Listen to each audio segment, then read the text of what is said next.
वैद्य colony में शारदा और अनामिका सास बहू रहा करती थी। बहू अनामिका को बैगन बहुत पसंद थे। दिन में 3 दफे बैगन के अलग अलग सब्जियां बनाकर वो खाया करती थी। एक दिन सुबह के 9 बज रहे थे। शारदा, प्रसाद और रमेश तीनों डाइनिंग टेबल पे नाश्ता करने के लिए बैठे हुए थे। अनामिका सब कुछ लाके डाइनिंग टेबल के ऊपर अच्छे से रख देती है। बहू, आज नाश्ते में क्या है? आपके लिए बैगन की इडली, बैगन की चटनी, पिताजी के लिए बैगन का डोसा, बैगन का सांभर और उनके लिए बैगन का वड़ा। अनामिका बहुत उत्साह के साथ कहती है, पर ये सुन के शारदा, प्रसाद और रमेश तीनों का चेहरा लटक जाता है। ये देखकर वो कहती है, अभी के लिए खा लीजिए, फिर मैं बैगन का पकोड़ा, बैगन का उपमा, बैगन का पराठा, बैगन का सांभर ये सब बनाऊंगी ना सासू माँ, बताइए। सब बैगन के ही पकवान क्यों बहू? मुझे बैगन बहुत पसंद है माँ जी। बैगन के बिना मैं खाना ना पका सकती हूँ और ना खा सकती हूँ। सच कहो तो सासू माँ, बैगन के बिना मैं तो जी ही नहीं सकती। मानो कि बैगन मेरे अंदर समाया हुआ है। अगर तुम्हें पसंद है बैगन तो तुम खाओ, हमें जबरदस्ती क्यों खिला रही हो बहू? अगर आपको ये सब नहीं खाना तो मत खाइए, मैं अकेले ही ये सब खा लूंगी। हमेशा बैगन बैगन ऐसा क्यों कह रही हो बहू? पता नहीं सासू माँ, मैं आपके बेटे के बिना तो रह सकती हूँ, पर बैगन के बिना मैं एक पल नहीं रह सकती। एक काम करो बहू, सोने से पहले बिस्तर में बैगन बिछा लो और उन्हें ही पकड़ के सो जाओ। अरे माँ, रोज तुम्हारी बहू ऐसा ही करती है। मैं तकिया लेके जमीन पे चटाई बिछा के रोज सोता हूँ। देख रही हूँ मैं, दिन ब दिन बैगन के लिए पागलपन तुम्हारा बढ़े जा रहा है। अब क्या करूँ, कुछ नहीं हो सकता अब मेरा। ऐसा कह के डाइनिंग टेबल पे बैठ के अनामिका सारे बैगन के पकवान खाने लगती है। एक दिन सुबह के 7 बज रहे थे। अनामिका बहुत दुखी होकर घर के बाहर चुपचाप मुंह लटकाकर बैठी हुई थी। शारदा नींद से जग के घर के बाहर साफ सुथरा करके तब जाके रंगोली डालती है। फिर देखी कि बहू दुखी बैठी हुई है। बहू, क्या हो गया? दुखी क्यों बैठी हो इस तरह? सासू माँ, बाजार में बैगन नहीं मिल रहे हैं और जो लोग बैगन बेचा करते थे मुझे देखकर भाग रहे हैं। अब क्या होगा? अरे बेवकूफ, बैगन के लिए ऐसा कौन रोता है? मुझे लगा पता नहीं क्या हो गया, तुम ना पगली हो। चाहे आप मुझे कितना भी डांट लीजिए, पर मुझे बैगन ला दीजिए। अगर आप कहे जो दहेज में मैं खेत लाई हूँ वो भी मैं आपके नाम लिख दूंगी। हाय भगवान, ये क्या पागलपंती है? देखो, अगर तुम चाहो तो मैं सब जेवर दे दूंगी अपना। तुम कहोगी तो अपना खेत तुम्हारे नाम पे लिख दूंगी, पर बैगन नहीं ला सकती हूँ मैं, समझी बहू? ऐसा कहेंगी तो मैं बहुत उदास हो जाऊंगी सासू माँ। मुझे नहीं पता, पर मुझे कहीं से भी बैगन ला के दीजिए। ऐसा होगा तो मैं घर के बाहर बिना खाए पिए धरने पे बैठ जाऊंगी और कहूंगी कि सासू माँ मुझे बैगन नहीं ला के दे रही है। फिर सारे महिला संगठन, टीवी, सभी जगह से लोग आके आपको बातें सुनाएंगे, खरी खोटी सुनाएंगे माँ। फिर तुम कब ऐसा अनशन करोगी बहू? कब टीवी वाले आएंगे पहले ही बता देना। मैं भी मेकअप लगा के अच्छी साड़ी पहन के तैयार रहूंगी। टीवी पे अच्छा भी दिखना है कि नहीं? शारदा का ऐसा मजाक सुन के अनामिका को गुस्सा आता है। सासू माँ, इस तरह भद्दा मजाक का अभी वक्त नहीं है। बहू, हमें भी तो कहीं बैगन नहीं मिलेंगे। अगर मुझे कोई जादू विद्या आती तो मैं उससे बैगन ले आती, पर देखो वो भी मुझे नहीं आती है ना। अनामिका दुखी होके मुंह लटका लेती है। वो बात नहीं है, मैं चाहती तो तुम्हारे लिए बैगन की खेती भी कर देती। कभी भी बैगन की फसल कैसे करते हैं इसकी जानकारी भी नहीं है, पर तुम्हारे लिए मैं एक काम कर सकती हूँ। वो क्या सासू माँ? घर के बाहर एक दुकान लगाओ और लिखो कि 1 केजी बैगन के लिए मैं 100 रुपए दूंगी। मैं भी तुम्हारे साथ रहूंगी। जिसे जरूरत होगा पैसे की वो आएगा और तुम्हें भी खाने को मिल जाएगा। ठीक है सासू माँ, कुछ तो कीजिए। मैं भी सोचती हूँ और क्या कर सकते हैं हम। ऐसा कह के अनामिका अपने कमरे में चली जाती है। शारदा घर के बाहर एक छोटा सा टेंट लगाती है और वहाँ बोर्ड लगाती है लिख के कि 100 रुपए देगी वो 1 केजी बैगन के लिए, और वहाँ बैठ जाती है। अब अनामिका को बैगन बहुत पसंद थे और घर में बैगन नहीं थे, तो अनामिका एक फैसला लेती है। जैसे रजनीकांत ने रोबोट बनाया वैसे ही मैं बैगन का पेड़ बनाऊंगी, चाहे उसके लिए जितना भी वक्त लगे। इस तरह अनामिका का कमरा एक्सपेरिमेंट का कमरा बन जाता है। हर तरह का रसायन ले आती है। इसी के साथ बैगन के बीज, बैगन के पेड़ के लिए मिट्टी, तरह तरह की चीजें लाके वो इकट्ठा करती है। तरह तरह के रंगों के केमिकल मिलाती है। रात दिन देखे बिना वो बस अपने प्रयोग में ही लगी रहती है। अनामिका बहुत परिश्रम करती है। फिर वो रिमोट कंट्रोल वाला एक बैगन का पेड़ बनाती है। घर पे सासू माँ शारदा, पति रमेश, ससुर जी प्रसाद, सभी लोग बड़े चिंतित थे। बेडरूम का दरवाजा हमेशा बंद रहता था। दरवाजा कभी नहीं खुलता था। बस उस कमरे से अनामिका की चिल्लाने की आवाज आती थी। साथ ही तरह तरह के विस्फोटों की आवाज आया करती थी। एक दिन शारदा दरवाजे के बाहर खड़ी होके दरवाजा खटखटा के कहती है, अरे बैगन के लिए पगली, तुम अंदर कर क्या रही हो? मैं ये विस्फोट की आवाज अब बर्दाश्त नहीं कर पा रही हूँ। जब भी दरवाजा खटखटाओ कभी खोलती ही नहीं। जब भी पूछो तो कहती हो बैगन बना रही हो। ऐसा कर क्या रही हो अंदर? कमरे के अंदर बस धुआं था, सब कुछ अंधेरा था। बस एक फैन चल रहा था। टेबल के ऊपर एक पेड़ रखा हुआ था जो कि चमक रहा था। उसे देखकर अनामिका बहुत खुश थी। तभी सासू माँ की बातें उसे सुनाई देती है। सासू माँ, इस तरह बार बार पूछ के परेशान मत कीजिए। मैं सफलता से बस कुछ ही दूर हूँ।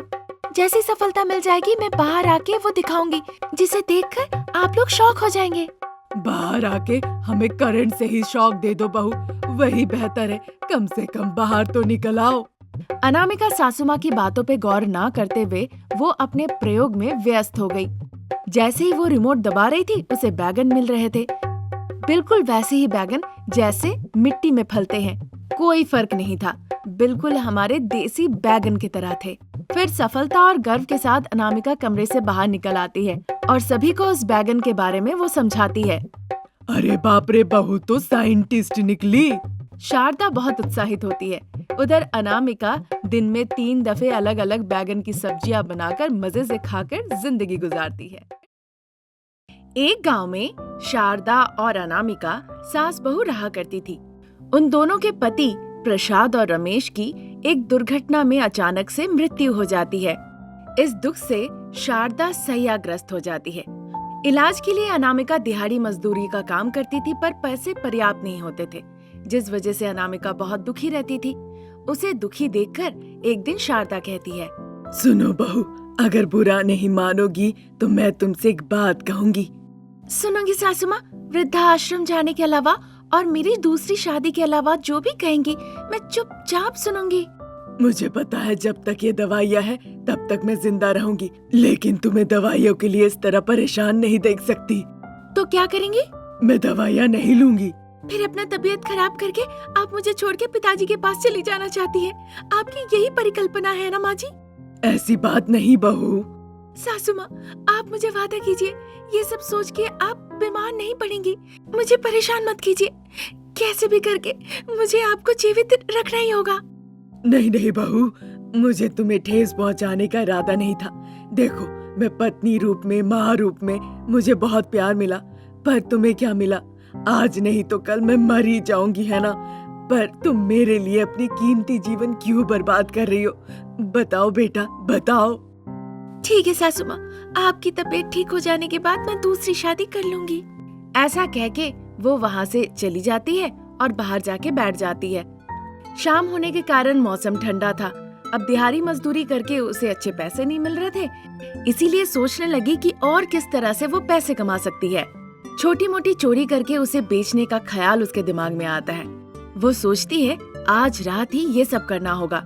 अंधेरा होने के बाद वो पड़ोसी चंदा के घर जाके उनकी मुर्गियाँ चोरी कर लेती है। अगले दिन जब सुबह हुआ, चंदा को अपनी मुर्गियाँ कहीं नहीं मिली। वो उस चोर को बहुत डांट फटकार लगाई। ये सब करने में वो काफी थक गई। तभी अनामिका ऐसा भाव करती है जैसे उसे कुछ पता ही नहीं, और वो चंदा को एक गिलास ठंडा पानी लाके देती है। अरे चंदा, मुझे तुम्हारा दर्द देखा नहीं जाता। मेरे पास 2 मुर्गियाँ हैं, तुम उसे खरीदोगी क्या? हाँ खरीदूंगी, दिखाओ जरा। तुम्हारी मुर्गियों के क्या रंग थे, तुम्हें याद है? एक सफेद मुर्गी थी। ऐसा कहने के बाद अनामिका चंदा को लाल मुर्गी दिखाती है। उसे देखकर चंदा ने ना कहा। और दूसरा किस रंग का था? दूसरा लाल रंग का ही था। अनामिका फिर सफेद मुर्गी साथ में ले आई। चंदा उसे देखकर ना कही। फिर इधर उधर की बातें करके अनामिका उसे बहला देती है।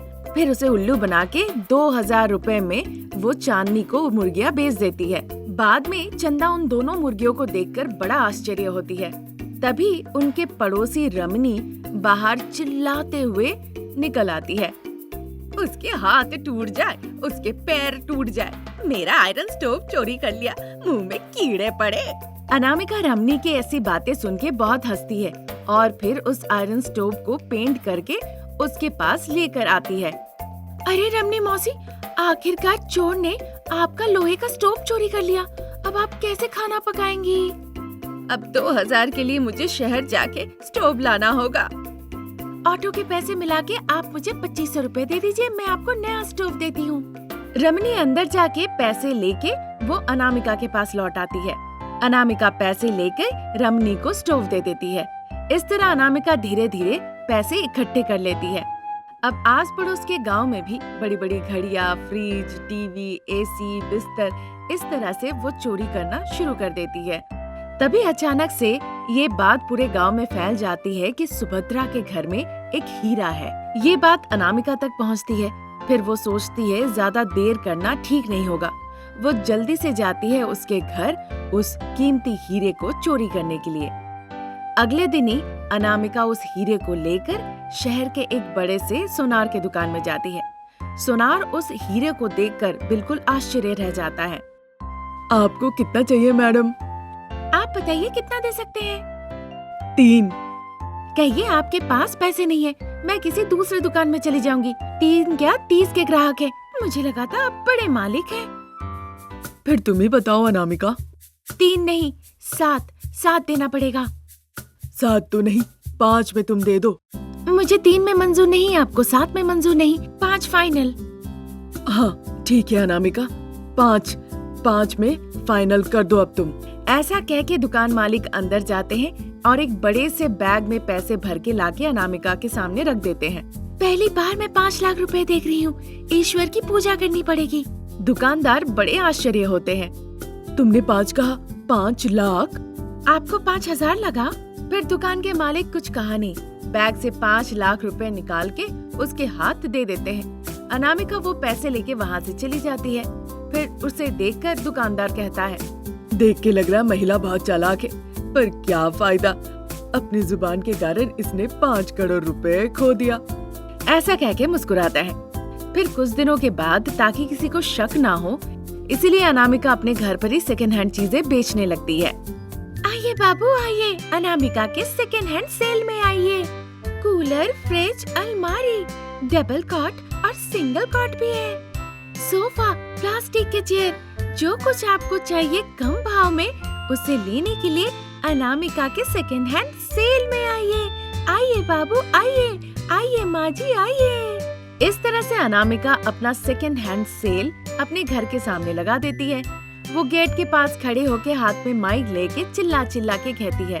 उसकी आवाज सुन के वहाँ के आसपास के लोग अनामिका के सेकंड सेल देखने के लिए वहाँ आते हैं। जो कोई भी उससे कुछ पूछे वो बड़े धैर्य के साथ एक एक का जवाब दे रही थी। वीर नाम का एक आदमी अलमारी के पास जाके देखता है कि अलमारी पे 3000 रुपए लिखा हुआ है। वो फिर कहता है, ये अलमारी तो मेरी है। फिर 3000 देके वो अलमारी लेके अपने साथ चला जाता है। इस तरह अनामिका का सेकंड हैंड सेल खत्म हो जाता है और अनामिका उन पैसों से अपनी सासू माँ शारदा की जान बचा लेती है।